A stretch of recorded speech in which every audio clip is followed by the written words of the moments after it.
Cake ಅಥವಾ bakery item ಸಖತ್ ಇಷ್ಟನಪ್ಪ ನಮಗೆ ತಿನ್ನಲೇಬೇಕು ಅಂತ ಹೋಗೋರು ದಯವಿಟ್ಟು ಮಿಸ್ ಮಾಡದೆ ಈ ಸ್ಟೋರಿಯನ್ನು ನೋಡಲೇಬೇಕು.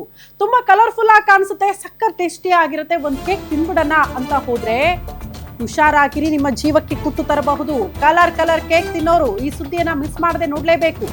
ಕಲರ್ಫುಲ್ ಕೇಕ್ ಚಾಯ್ಸ್ ಮಾಡೋ ಮುನ್ನ ಒಂದ್ಸಾರಿ ಈ ಸ್ಟೋರಿಯನ್ನು ನೋಡಬೇಕು. ನೀವು ಚಪ್ಪರಿಸಿ ತಿನ್ನೋ ವೆರೈಟಿ ಕೇಕ್ಗೆ ಏನೆಲ್ಲ ಹಾಕ್ತಾರೆ ಗೊತ್ತಾ? ಅಟ್ರಾಕ್ಟಿವ್ ಕಲರ್ ಕೇಕ್ ತಿಂದ್ರೆ ಕ್ಯಾನ್ಸರ್ ಒಕ್ಕರಿಸೋದು ಗ್ಯಾರಂಟಿ ಅಂತೆ. ಮಂಡ್ಯದ ಕೆಆರ್ಪೇಟೆಯಲ್ಲಿ ಆಘಾತಕಾರಿ ಅಂಶವೊಂದು ಬೆಳಕಿಗೆ ಬಂದಿದೆ. ಹೋಟೆಲ್ ಬೇಕರಿಗಳ ಮೇಲೆ ಅಧಿಕಾರಿಗಳು ದಿಢೀರಂತ ದಾಳಿ ಮಾಡಿದಾಗ ಈ ಆತಂಕಕಾರಿ ವಿಚಾರ ಬೆಳಕಿಗೆ ಬಂದಿರೋದು. ದಾಳಿ ವೇಳೆ ಪತ್ತೆಯಾಗಿದೆಯಂತೆ ಅಪಾಯಕಾರಿ ಕೃತಕ ರಾಸಾಯನಿಕ. ಬೇಕರಿಗಳಲ್ಲಿ ಕೇಕ್ಗಳಿಗೆ ಕಲರ್ ಬಳಸೋದಕ್ಕೆ ಕೃತಕ ರಾಸಾಯನಿಕ ಬಳಕೆ ಮಾಡ್ತಾ ಇದ್ರಂತೆ. ದಾಳಿ ವೇಳೆ ಪ್ಲಾಸ್ಟಿಕ್ ಮತ್ತು ಅಪಾಯಕಾರಿ ರಾಸಾಯನಿಕಗಳನ್ನ ವಶಕ್ಕೆ ಪಡೆದುಕೊಳ್ಳಲಾಗಿದೆ. ಸ್ಥಳದಲ್ಲೇ ಜನರಿಗೆ ಕೃತಕ ಬಣ್ಣ ಬಳಕೆ ಬಗ್ಗೆ ಜಾಗೃತಿಯನ್ನ ಕೂಡ ಅಧಿಕಾರಿಗಳು ಮೂಡಿಸಿದ್ದಾರಂತೆ. ದೃಶ್ಯ ನೋಡ್ತಾ ಇದ್ದೀರಿ. ಇದು ಹಾರ್ಮ್ಫುಲ್ ಪೌಡರ್ ಬಟ್ ಅದಕ್ಕೆ ಪರ್ಮಿಟ್ ಇದೆ. ಅದು ಲ್ಯಾಬ್ಗೂ ಆಲ್ರೆಡಿ ಇವ್ರ ಬೇಕರಿಯಲ್ಲೂ ಕಳಿಸಿದ್ದೀನಿ ಸ್ಯಾಂಪಲ್. ಸ್ವಲ್ಪ ಸೇಫ್ ಇದೆ ಸರ್. ಮೇಲ್ಗಡೆಗೆ ಹಾಕಿದಾರಲ್ಲ, ಇದು 100% ಒಳಗಡೆ ಇದೆ. ಇದು ಅಲ್ಲಿಂದನೇ ಬರುವಂಥದ್ದು ಸರ್, FSS ಸರ್ಟಿಫೈಡ್. ಇದೆಲ್ಲ ಬಹುಪಾಲು ಹಾರ್ಮ್ಫುಲ್ ಕೆಮಿಕಲ್ ಆಗಲೇ ಕೈ ಹಾಕಿ ಉಜ್ಜಿದ್ರು ಕೂಡ ಗೊತ್ತಾ ಇರಲಿಲ್ಲ. ಆದಷ್ಟು ತಿನ್ನೋದನ್ನೇ ಕಮ್ಮಿ ಮಾಡ್ಬೇಕು. ನಾವು ಪರ್ಮಿಸಬಲ್ ಲಿಮಿಟ್ ಅಂತ ಬಳಸ್ತಾರೆ. ಇದನ್ನ ಕೈಗೆ ಹಾಕೊಂಡು ತೊಳೆದ್ರೂ ಹೋಗಲ್ಲ ಈ ಬಣ್ಣ. ಇದು ಸರ್ ಅದನ್ನ ಹೇಳೋದು ವೊಕೇಶನಲ್. ನೋಡಿ, ಇದು ರಕ್ತ ಇದ್ದಂಗೆ ಇರುತ್ತೆ. ನಾವು ಬೇಕರಿ ಕೇಕಿಗೆ ಎಲ್ಲ ಬಳಸೋಂಥ ಬಣ್ಣಗಳಿದು. ಈ ಥರದ ವಿಷಯನ ನಾವು ತಿಂತೀವಿ ಬೇಕರಿಲಿ ತಿನ್ಬೇಕಾದ್ರೆ. ನೋಡಿ, ಕೈಗೆ ನೀರು ಹಾಕಿ ತೊಳಿರಿ, ಹೋಗುತ್ತೆ ತೋರಿಸಿ. ನೀರು ಬನ್ನಿ ಬನ್ನಾರಣ್ಣ, ನಿಮ್ಗೆ ಇನ್ನೊಬ್ರು ಹಾಕೊಳ್ಳಪ್ಪ ಯಾರು. ಬನ್ನಿ.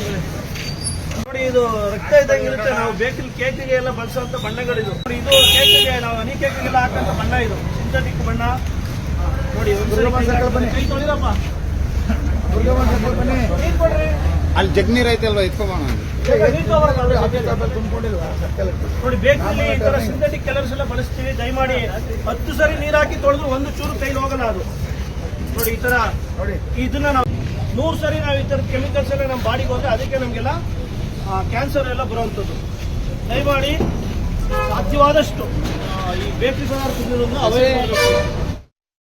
ಈ ಬಗ್ಗೆ ಮತ್ತಷ್ಟು ಡೀಟೇಲ್ಸ್ ಅನ್ನ ಕೊಡ್ತಾ ಹೋಗ್ತಾರೆ ನಮ್ಮ ಪ್ರತಿನಿಧಿ ರಾಘವೇಂದ್ರ. ದೂರವಾಣಿ ಸಂಪರ್ಕದಲ್ಲಿದ್ದಾರೆ. ರಾಘವೇಂದ್ರ, ಅಟ್ಲೀಸ್ಟ್ ಅಧಿಕಾರಿಗಳು ಈಗ ಆಗಾಗ ಈ ರೀತಿ ಚೆಕ್ ಮಾಡ್ತಾ ಇದ್ರೆ ಜನರ ಆರೋಗ್ಯದ ಬಗ್ಗೆ ಕಾಳಜಿ ವಹಿಸೋದಕ್ಕೆ ಸಾಧ್ಯ ಅಂತ. ಬಹುತೇಕ ಕಡೆ ಹಿಂಗ್ ಚೆಕ್ಕಿಂಗೇ ಆಗಲ್ಲ. ಅಟ್ಲೀಸ್ಟ್ ಮಂಡ್ಯದಲ್ಲಿ ಆಯ್ತು ಅನ್ನೋದು ಸಮಾಧಾನಕರ ವಿಚಾರ. ಎಷ್ಟೊತ್ತಿ ನಿಜಕ್ಕೂ ಕೂಡ ಈ ಒಂದು ಆಘಾತಕಾರಿ ಬೆಳವಣಿಗೆಯನ್ನು ನೋಡ್ತಾ ಇದ್ದಾರೆ. ಎಲ್ಲೋ ಒಂದು ಕಡೆ ಕೇಕ್ ತಿನ್ನೋರು ಈ ಒಂದು ದೃಶ್ಯವನ್ನ, ಈ ಒಂದು ಘಟನೆ ನೆನೆಸ್ಕೊಳ್ಳೇಬೇಕು, ನೋಡ್ಲೇಬೇಕು ಅನ್ನೋದು ಕಾರಣ ಆಗ್ತದೆ. ಯಾಕೆಂದ್ರೆ ಏನು ಮಂಡ್ಯದ ಕೆಆರ್ಪೇಟೆಯಲ್ಲಿ ಇದೀಗ ಖುದ್ದು ತಹಸೀಲ್ದಾರ್ ಏನು ಈ ಉಪವಿಭಾಗಾಧಿಕಾರಿಯಾಗಿರುವಂತಹ AC KR ಶ್ರೀನಿವಾಸ್ ಅವರು ಕೆಆರ್ಪೇಟೆ ಪಟ್ಟಣದ ಬೇಕರಿ ಹಾಗೂ ಹೋಟೆಲ್ಗಳ ಮೇಲೆ ದಾಳಿ ನಡೆಸಿ ಅಲ್ಲಿದ್ದಂತ ಹೋಟೆಲ್ಗಳಿದ್ದಂತ ಏನು ಪ್ಲಾಸ್ಟಿಕ್ ಕವರ್ ಅಥವಾ ಪ್ಲಾಸ್ಟಿಕ್ ನಿಂದ ಮಾಡ್ತಿದ್ದಂತ ಇದನ್ನ ವಶಪಡಿಸಿಕೊಳ್ಳೋದ್ರ ಜೊತೆಗೆ ಬೇಕರಿಗಳ ಮೇಲೆ ದಾಳಿ ನಡೆಸಿ ಬೇಕರಿಗಳಲ್ಲಿ ಏನು ಕೇಕ್ಗಳಿಗೆ ಕೃತಕವಾಗಿ ಬಣ್ಣವನ್ನ ಬಳಸಿದ್ದಾರೆ ಅನ್ನೋದು ಕೂಡ ಖುದ್ದಾಗಿ ಅವರು ಅಲ್ಲೇ ಒಂದು ಡೆಮಾನ್ಸ್ಟ್ರೇಷನ್ ನೋಡುವ ಮೂಲಕ ಜನರಲ್ಲೂ ಕೂಡ ಆಗ ಒಂದು ಜಾಗೃತಿಯನ್ನ ಮೂಡಿಸುವಂತ ಕೆಲಸಕ್ಕೆ ಮುಂದಾಗಿರುವಂತದ್ದು. ನಿಜಕ್ಕೂ ಈ ಒಂದು ಆಘಾತಕಾರಿ ವಿಷಯವನ್ನು ನೋಡ್ತಾ ಇದ್ರೆ ಕೇಕ್ಗಳನ್ನ ತಿನ್ನೋಕ್ಕೂ ಕೂಡ ಮುನ್ನ ನಾವು ಯೋಚನೆ ಮಾಡಬೇಕಾಗುತ್ತೆ. ಯಾಕಂದ್ರೆ ಕೇಕ್ಗಳಿಗೆ ಬಳಸುವಂತ ಬಣ್ಣ ಕೃತಕವಾಗಿದ್ದು ಅದು ಕೂಡ ರಾಸಾಯನಿಕವಾಗಿರುತ್ತೆ. ಇದನ್ನು ತಿಂದ್ರೆ ಕ್ಯಾನ್ಸರ್ ಬರುತ್ತೆ ಅನ್ನೋದನ್ನು ಕೂಡ ಅವರು ಖುದ್ದಾಗಿ ಹೇಳುವಂತ ಮಾತಿನಿಂದ ಜನರು ಕೂಡ ಪ್ರೇರಿತರಾದ್ರು. ಜೊತೆಗೆ ಈ ರೀತಿ ಮುಂದಿನ ದಿನಗಳಲ್ಲಿ ಆದ್ರೆ ಎಲ್ಲವನ್ನೂ ಲೈಸೆನ್ಸ್ ಅನ್ನು ಕೂಡ ಕ್ಯಾನ್ಸಲ್ ಮಾಡ್ತೀನಿ ಅನ್ನೋ ಎಚ್ಚರಿಕೆಯನ್ನು ಕೂಡ ಕೊಡುವ ಮೂಲಕ ಎಲ್ಲೋ ಒಂದು ಕಡೆ ಈ ರೀತಿ ಪಟ್ಟಣದಲ್ಲಿ ಆಗ್ತಿದ್ದಂತ ಒಂದು ಏನು ಪ್ಲಾಸ್ಟಿಕ್ ಮುಕ್ತ ಇದಕ್ಕೆ ಅವರು ಕೂಡ ಕೈ ಜೋಡಿಸಿದ್ದಾರೆ. ಜೊತೆಗೆ ಬೇಕರಿಗಳಿಗೆ ಮುಖ್ಯವಾಗಿ ಬೇಕರಿ ಹಾಗೂ ರೋಡ್ ಸೈಡ್ ನಲ್ಲಿ ಮಾಡುವಂತ ಗೋಬಿಗಳು ಏನಿರ್ತದೆ, ಗೋಬಿ ಸೆಂಟರ್ಗಳಲ್ಲಿ ಕಲರ್ ನ ಬಳಸೋದನ್ನ ಕ್ಯಾನ್ಸಲ್ ಮಾಡಬೇಕು ಅನ್ನೋದು ಕೂಡ ಅವರು ಈಗ ಅಧಿಕಾರಿಗಳಿಗೆ ಸೂಚಿಸಿದ್ದಾರೆ.